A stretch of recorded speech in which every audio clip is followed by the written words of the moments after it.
Assalamualaikum warahmatullahi wabarakatuh. Waalaikumsalam warahmatullahi wabarakatuh. Halo Sobat Adiaksa dan seluruh masyarakat di penjuru tanah air. Dalam menjalankan kehidupan kita sebagai warga negara Indonesia untuk bermasyarakat, perilaku kita senantiasa diatur oleh norma dan peraturan perundang-undangan yang dibuat dan ditegakkan oleh lembaga negara yang berwenang, dengan tujuan untuk mengatur stabilitas sosial, ketertiban, keamanan, serta keadilan bagi masyarakat yang sering kita dengar atau kita sebut dengan hukum. Dalam kesempatan kali ini, saya Robin Afriansa selaku Jaksa Pengacara Negara pada Kejaksaan Negeri Bengkulu Utara akan membahas dan menjawab pertanyaan-pertanyaan dari masyarakat yang sudah masuk kepada kita, yang kita kemas dalam suatu program Jejaka, Jaksa Menjawab Konsultasi Warga. Dalam kesempatan kali ini sudah hadir di tengah-tengah kita narasumber yang sudah expert di bidangnya, Bapak Kepala Seksi Perdata dan Tata Usaha Negara Kejaksaan Negeri Bengkulu Utara, Bapak Tommy Novendri, SHMKN. Boleh tepuk tangan? Terkait pertanyaan-pertanyaan yang sudah masuk kepada kita melalui website Halo JPN, kita untuk episode yang kedua ya, kali ini kita akan membahas terkait hutang piutang. Ya. Jadi terkait hutang piutang ini sangat banyak menurut saya yang masuk pertanyaan-pertanyaan kepada kita.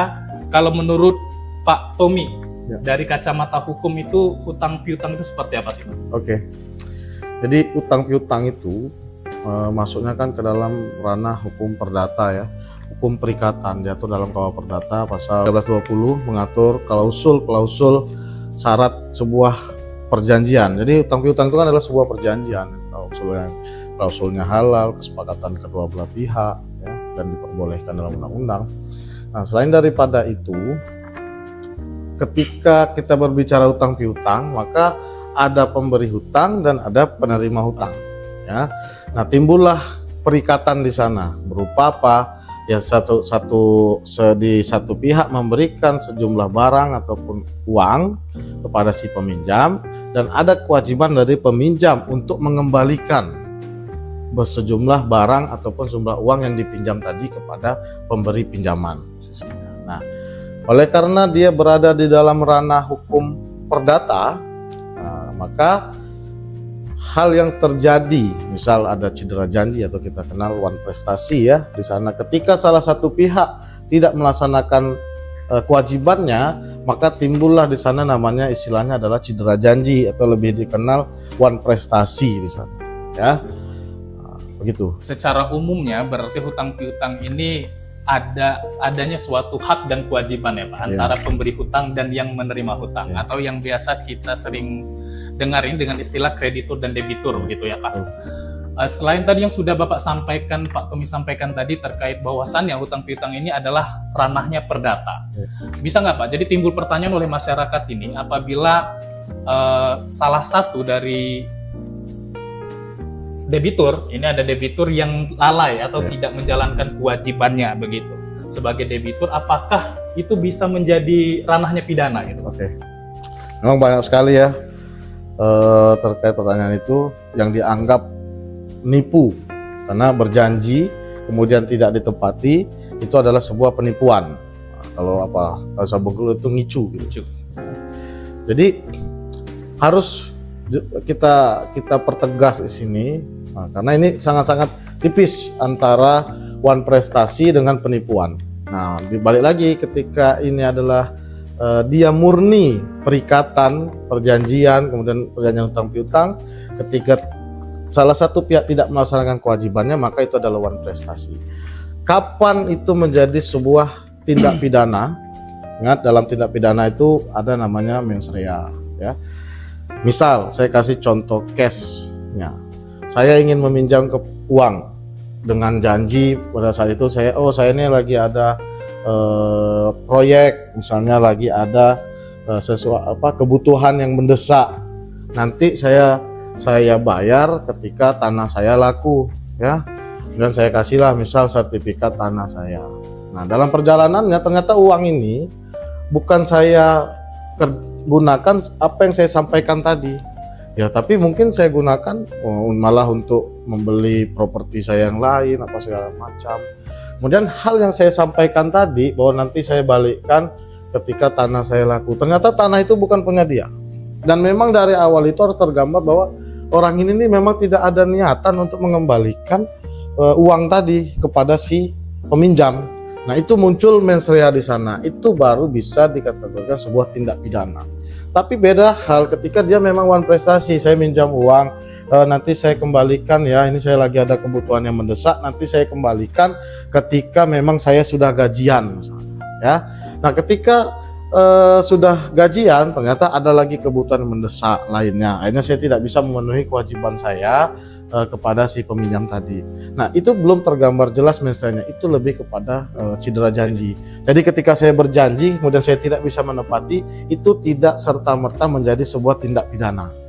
Nah, karena harus ada batas dalam tindak pidana tuh, jelas harus ada mens rea. Ingat serangkaian tipu muslihat, bujuk rayu, tipu muslihat itu dalam pasal 378 KUHP. Jadi ada garis yang tegas di sana, tidak selalu hutang piutang itu dapat dipidanakan.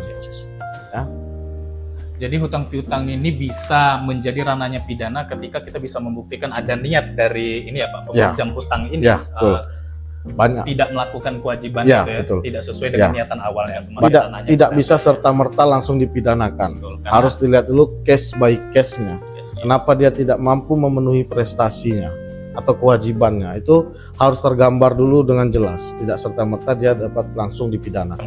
Jadi menurut Pak Tommy sendiri itu langkah apa sih Pak yang harus kita pertimbangkan terlebih dulu sebagai kreditur itu untuk menyerahkan aset lah milik kita kepada orang lain? Ya, tentunya dalam kita melakukan perikatan tadi kan ada kesepakatan ya. Kesepakatan ini nih ya, kalau kita sebagai calon pemberi pinjaman, tentunya kan kita harus melihat yang pertama ya tadi kita faktor kedekatan kita. Kalau dalam bank itu kan ada 5C itu ya kan. Kita harus tahu dulu profil orang ini seperti apa.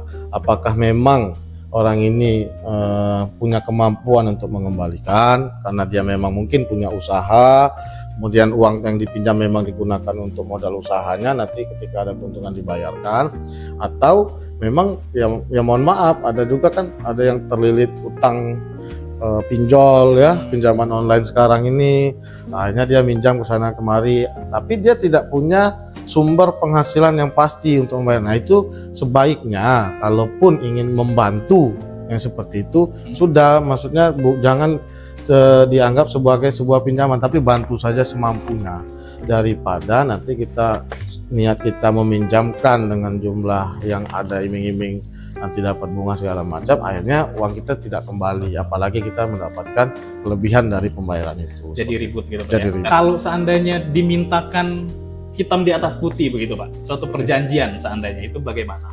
Ya, jadi perjanjian itu dalam KUH Perdata itu tidak disebutkan apakah itu harus tertulis ataupun lisan. Jadi perjanjian secara lisan pun sebenarnya diakui.